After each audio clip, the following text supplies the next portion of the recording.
Welcome to the Extraordinary Team Podcast. This is Kristin Arnold, and I help leaders and their teams make better decisions and achieve sustainable results in this volatile and uncertain world. This week, I am so excited to have Steven Gaffney as our guest. Now, let me just preface this. Steven Gaffney, I have worked with for years, and I have worshiped at the altar of what he talks about is honesty.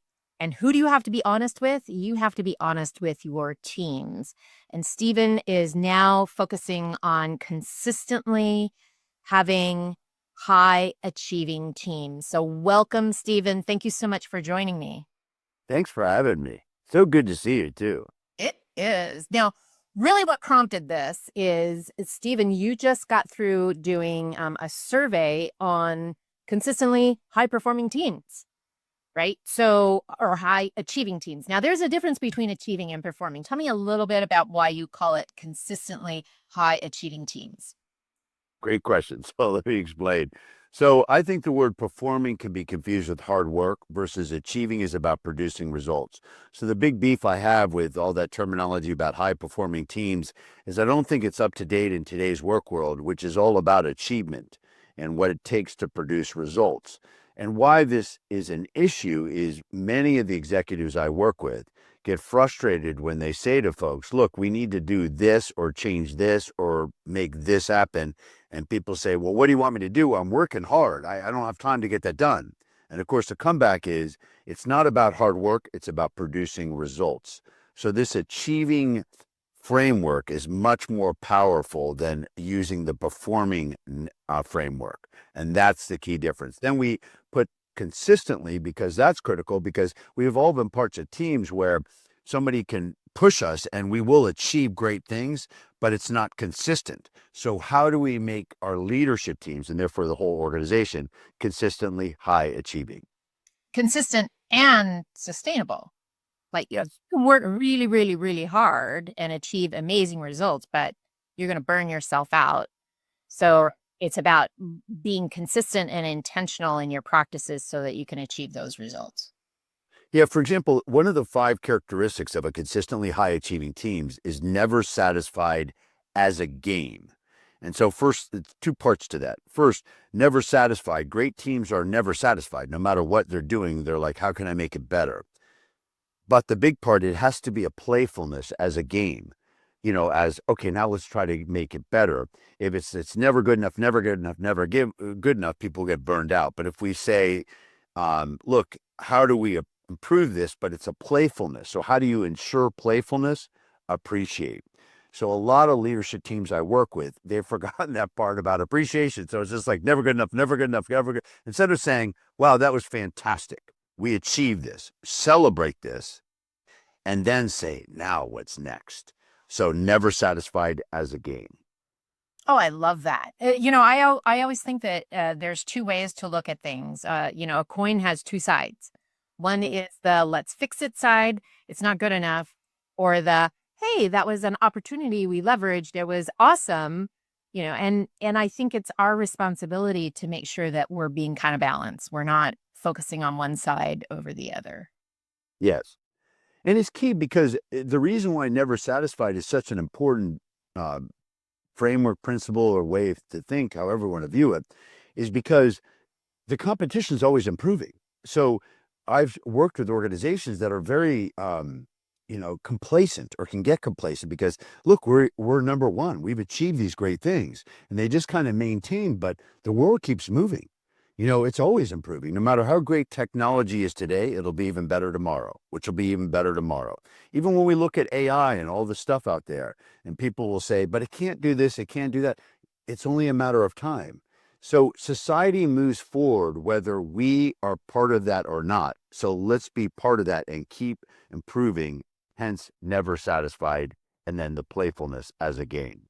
So you were not satisfied with the data that you saw around teams. So tell us a little bit about why you decided to put together this national research report. Because I think it's important that we look at what the facts are and then work from there. So, for example, in this whole movement around, remote or going into the office, what we found out is when people are interviewed and they have worked at home or they work at the office and they've experienced both worlds, it's critical. 69% of people admit that being in the office and working with people is more productive. Now, people who tend to disagree with that are people that primarily only work remote. Now, I'm not saying it's not advantageous in certain jobs and situations or hybrid or whatever to work remotely. What I am saying is we can't leave out the importance of being in the presence with another human being working on major problems. So we found out that 69% of people in that situation admit and actually say that being in the office is more productive. Whether people like it or not, that's what the research shows. Yeah. The reality is that people need that human touch, that interaction. They need to build trust so that, when the stuff hits the fan, they have a relationship with that person. Even if they're working remotely, if they've spent some time with those people in the office, then you're much more collaborative. You're much more working together as a team versus as an individual. And even during COVID and the pandemic, all the sessions I did during that time period were virtual, obviously, and I was working with teams, and it was very effective. But left to do it virtually, or if I can do it in the presence and gather everybody together, it just took it up to another level. So that's one thing. Another thing that we found out was almost half of the workforce thinks that they're conditionally powerful or powerless. In other words, they think of themselves as somewhat powerful, but it depends on other things. About half the workforce thinks of themselves as unconditionally powerful. In other words, they get that the only people we can focus on is ourselves. We have to focus on what we can do, which means about half the workforce, half the people in their job are filled with excuses, and it could be legitimate in their mind, but they're stopping themselves. So hence the book I wrote called Unconditionally Powerful, How to Be Powerful No Matter What the Circumstances Are. And so that research showed what a big problem that is. We also found out how accountability is a big problem. Everybody talks about accountability, but about 43% of people in the workplace view that they're on teams with no accountability. That's staggering. Yeah. When you think, When I read that, I was going to ask you about that. I'm like, 43% say they are not accountable to the overall mission and not accountable to each other. What does that actually translate into when it comes to high achievement, high getting those outcomes? great question. So if, what do we need to do about accountability? And I'm going to make it very simple for folks. Medium achieving teams are accountable to their boss. Great teams, consistently high achieving teams, are accountable to each other, whether or not the boss is around. And that's critical because if we're only or depending on being accountable, if the boss is around or we're the boss or whatever the case may be, that's really a big dependency. What I found out, and this is my experience, what we work with teams on, great teams are accountable whether their boss is around or not. In other words, they're getting the unsaid said, they're speaking their truth, they're calling out each other because they want great things, whether the boss is saying so or not. So great teams are accountable to each other, whether or not the boss is or whether the boss is around. And so that makes an important distinction because my experience is when we work with a lot of teams, that's where they can improve. So there's a lot about accountability, but very simply, are people talking about accountable and waiting for their boss to make them accountable or talk about that? Or whether the boss is around or not, are we calling out each other and doing great things and making stuff happen regardless? Right. I completely empathize with what you're saying because I think people who are accountable to the boss, they're still following a functional hierarchical model versus a team-based model. A team-based model, I can tell a high-performing team is if I walk in and I can't tell who the leader is. If they're holding each other accountable, if they're saying, you know what, Steven, you got a poppy seed stuck between your teeth. Oh my gosh, I'd rather know in the morning rather than at night when I go look in the mirror. It's like, I find that when I bring this up with teams, they're like, "What? We're supposed to hold we're supposed to hold each other accountable?" Like, and I don't think that they've really thought it through, that they know that that is a behavior of high performing teams, which gets into another interesting statistic that you said 37% of teams have no standards to prevent distractions, which I then interpolated, yeah, that's the right word, to say maybe they just don't have any standards for how they're supposed to work well together. Like, what moves them from being a group into an achieving team? Tell us a little bit what you found there about standards, ground rules, expectations.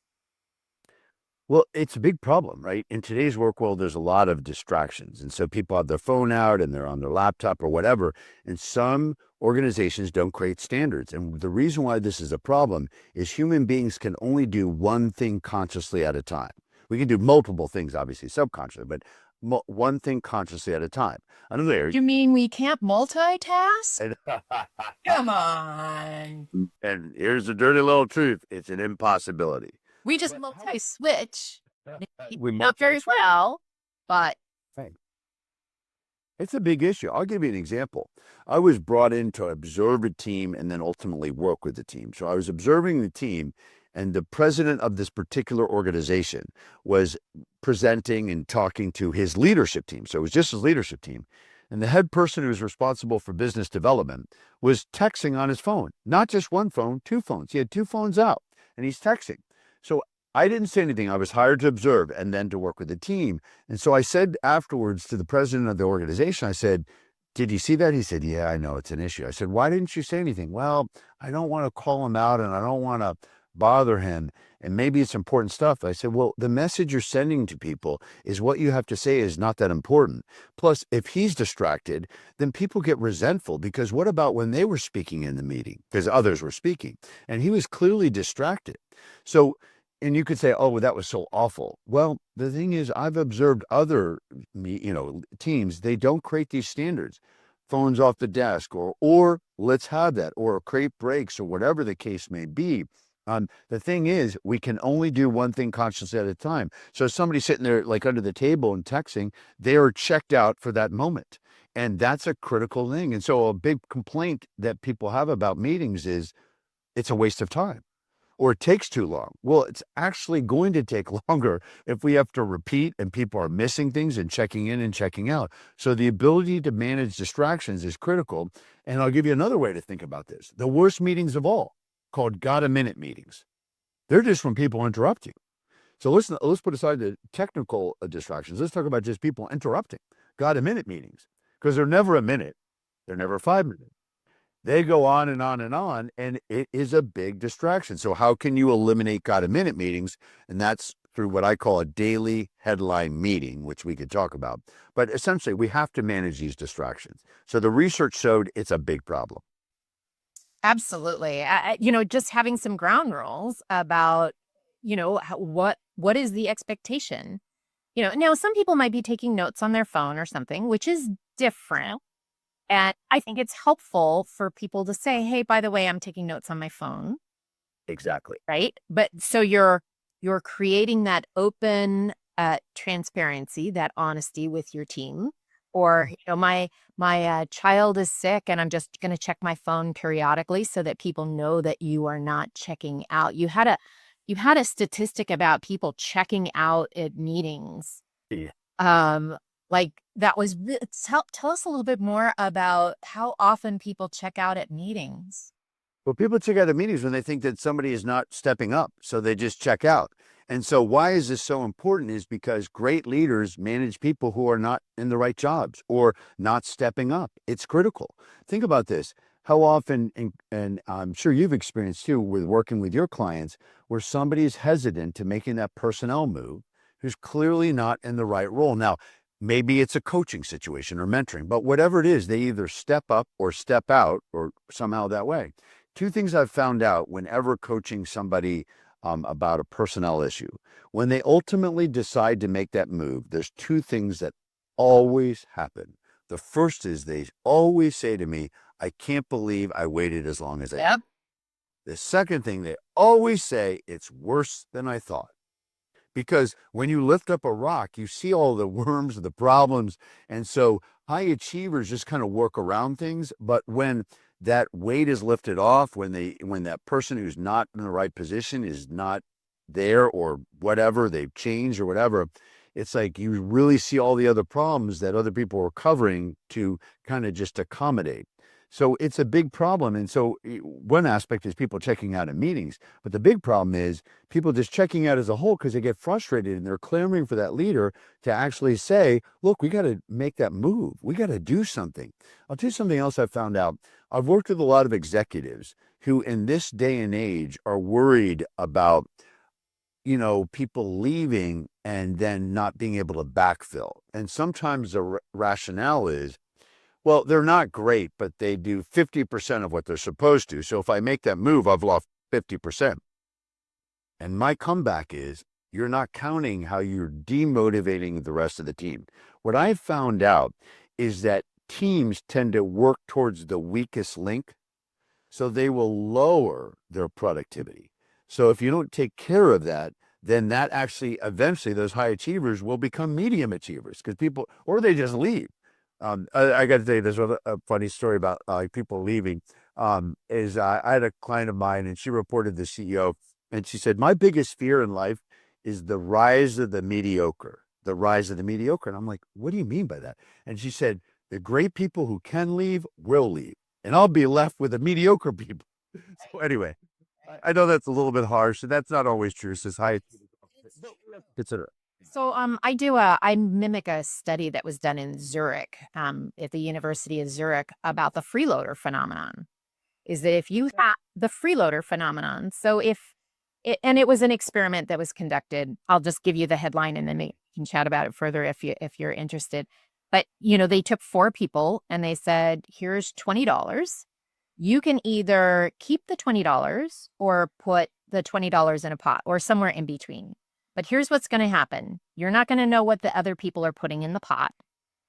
And we're going to take what's in the pot, we're going to increase it by 20% and then divvy it up equally.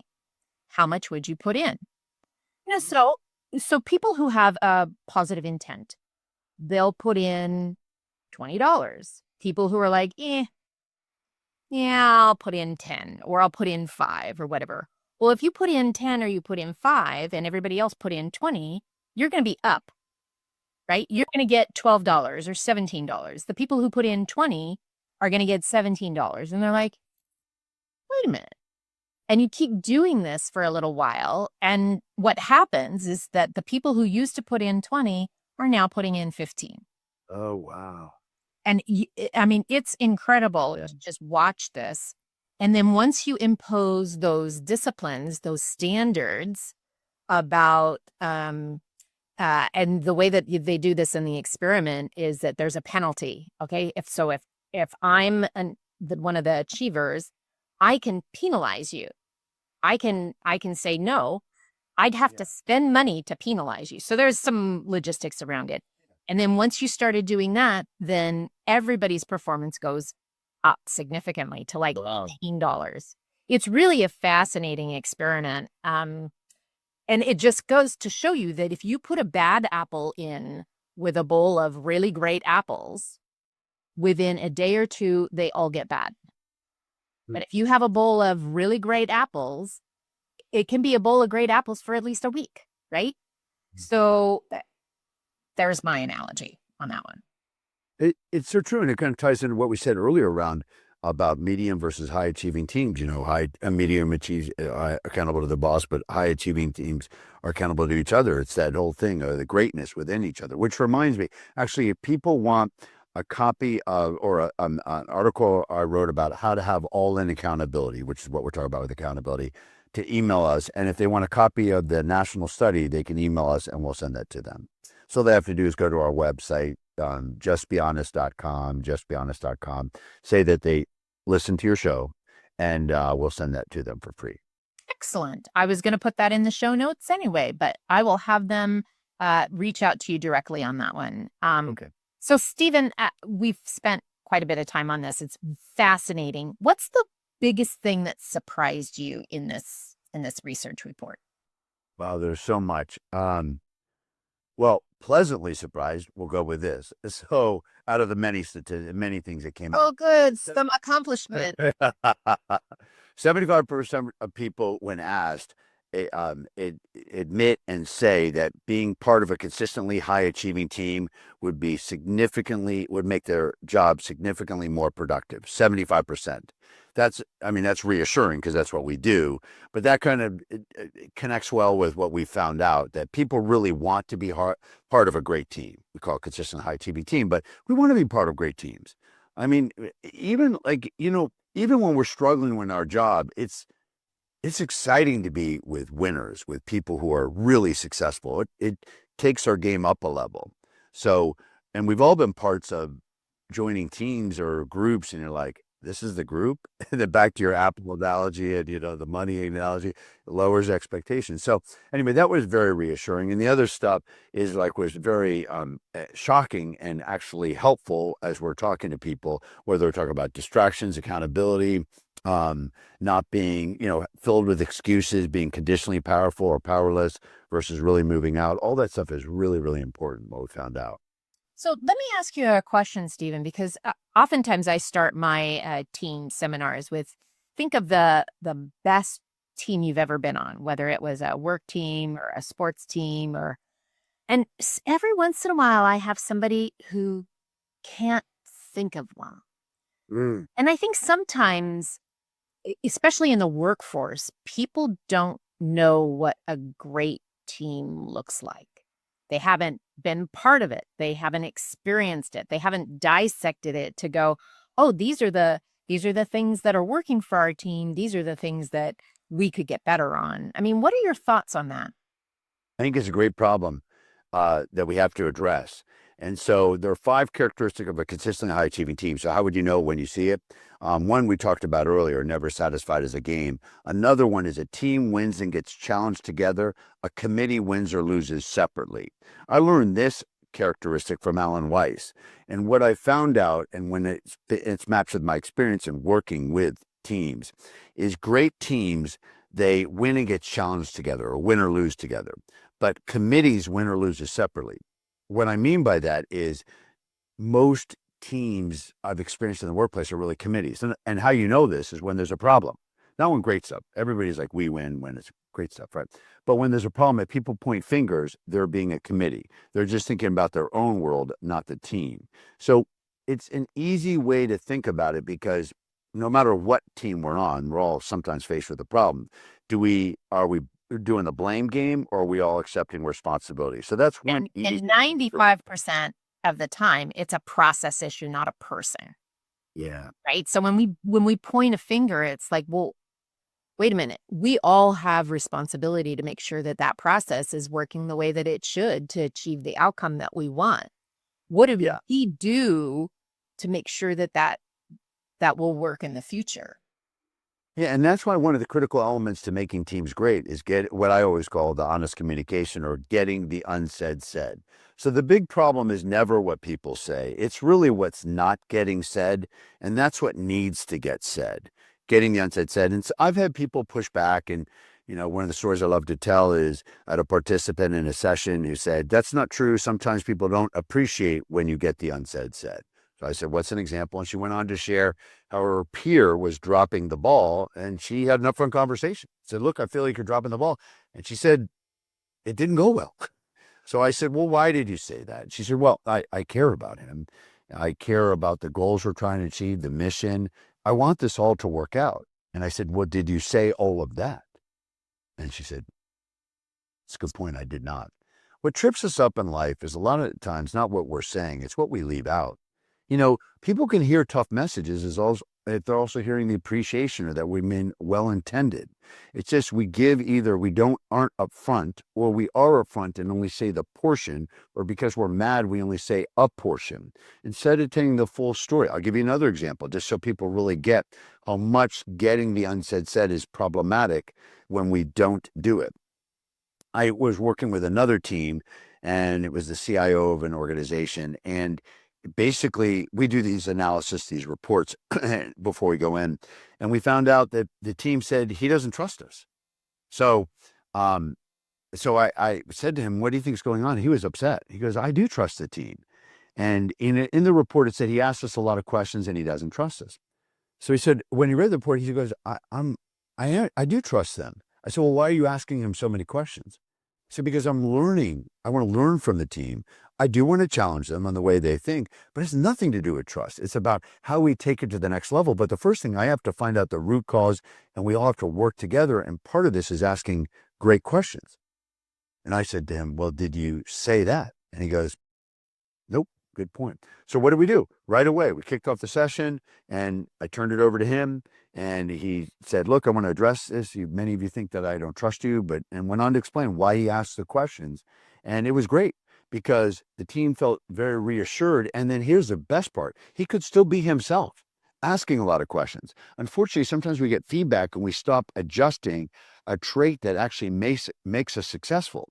So what he was in danger of, if not getting the unsaid said, is pulling back and being afraid to ask the questions. Instead, he could completely be himself and keep asking the questions, just fully get the unsaid said. That is such a good point for everyone in all aspects of your life. Period. All aspects of the life. So, Steven, this has been wonderful. Any last comments, thoughts, words for our listeners? What would you suggest the one thing that they could do that would move the needle to help them move their teams to be more high achieving? Get the unsaid said, along the lines of what we're talking about. And I'll give them 3 quick strategies. First, prime the pump by asking questions. And you always know the question you need to ask. That's the one you're afraid to ask. So if you're like, should I ask my boss whether I'm doing the right job or not? That's probably what I need to do. Is my customer happy, or do you think I probably need to ask that? But also include why you want to ask the question. Like, what's making you think that you are not X, Y, and Z? Fully address. Look, I'm trying to improve things. So an example would be for leaders, executives to say, look, I want to ask you all some questions because I want to check in to see how well I'm doing and what I could improve as a leader. And you could ask a question, for example, on a scale from 1 to 10. 10 is on the best leader you ever had. 1 is the worst. Where would you place it? And how do I become a 10? And when people go, oh, you're an 8 or 9, you just say, okay, what would it take to make me a 15? I want to know how I can improve. Now, some will answer and some may not. But if the people who answer, we don't get defensive, which gives the second strategy, which is create that emotional safety. If we don't get defensive, then people say, wait a minute, we probably can give this person feedback because he or she's not flipping out. And so we've all met people say, listen, you can tell me anything, and you tell them, give them some constructive criticism, and then they flip out and you're like, oh, I'm not going there. Right. Or their face shows, like they might go, oh, why, thank you. But the face looks like, daggers are coming at. We're all about this. Thank you for sharing. And you're thinking, no, you're not really thanking me. You're going to use that information against me. No, I don't know. But anyway, so that emotional safety. And the third is rewarding honesty. We have to do something with it. I mean, we've all seen organizations that collect this data, collect these surveys, and they don't do anything with it, moving it forward. And so if you're going to do employee surveys or you're going to ask feedback from employees, do something with that information. Don't just report it back. You got to take action and then let people know the specific action you took. Yeah. And a great team tip is to ask for their help in executing it. Yes. Right. Yeah. Now you've got commitment in the transition, because a lot of things that you're trying to change aren't a light switch. They need some change management, and the more people that you have as advocates who can help and support you in that change is awesome. Yeah, 2 things on change. I always say we want early adopters and we want influencers. Early adopters, what I mean by this is people who are our biggest fans. People say, as soon as you bring up an idea, they go, I'm with you. You want to get them behind you, and then you want to see who in my organization carries the most influence. It doesn't always have to do with position, although it might. but who are they? And those are the first people you get behind when you're behind you whenever you're trying to execute a change. So a big problem I see sometimes is people trying to get everybody on board. You need to get the critical minority of mass, the early adopters and influencers, and then you can go off to the races and continue to get the unsaid said. And here's another theme. Don't sink to the lowest denominator, because you're not going to be able to get everybody on board at the beginning. And there are, frankly, 5% of the population that will never get on board. So don't cater to them. Absolutely. Well, and that's true because in another way, too, is even on feedback. Not all feedback is created equal. When people say I got a lot of employee feedback and stuff, we want to listen to it. But I think we look through the lens of who are the highest achievers, because they're the people who are the most committed, or at least wanting to achieve and are achieving more. I'm going to pay attention more to them than medium achievers and definitely to low achievers. So sometimes I've worked with leaders who are getting feedback from people and then I say, well, was that person a low achiever, medium achiever, or high achiever? They go, well, they're not performing well. And I'm like, well, why would you correct your style to gear towards the lowest achievers? Ask the highest achievers what you can do better, maybe even the medium achievers, but definitely the highest achievers, because that's where the real value comes from. And actually, you might want to look at those low achievers and go, why are you on my team? That's a whole nother point. That's a podcast. So, Steven, thank you so much for spending some time with us. I hope listeners, you got some great ideas about what it takes to be a consistently high achieving team. I would call that an extraordinary team. Love the work that you do, Steven. I've always admired everything that comes out of the Steven Gaffney Company. If you want more information, you would go to Steven? Just Be Honest. Yep. Justbehonest.com. And then you go right to the website and contact us, mention the show, and we'll send them the accountability article, and it'll show them exactly how to build accountability in their team and as well as in the organization, and that study that we did on teams. They're welcome to the study. All they'd have to do is mention your show and let us know, and we will send it to them. And so the website is justbehonest.com. You are awesome. Thank you so much for sharing your wisdom, your honest wisdom. You are always welcome to join us on our podcast. Thanks so much. Thanks for having me. And that's another team tip from Kristin Arnold at The Extraordinary Team. You can find more information about how to elevate your team's performance at www.extraordinaryteam.com. Thanks for listening.